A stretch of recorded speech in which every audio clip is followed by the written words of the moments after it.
Түп районунун көчүү айылына келдик.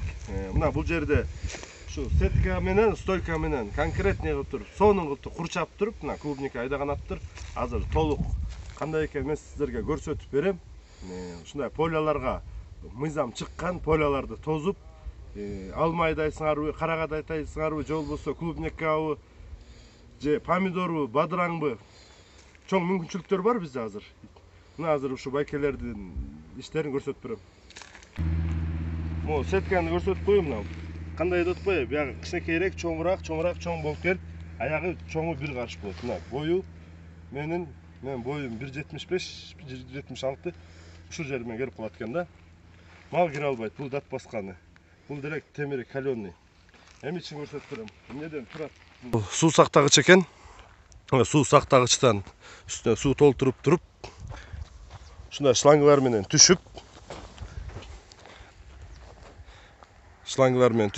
мындай экиге бөлүнүп кетет экен. Ар биринде краниктер бар. Бул тамчылатма сугаруу деп, мына бияка клубника айдаган ачыптыр.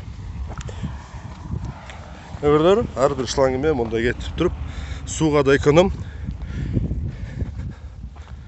Макина бу канча жер общий?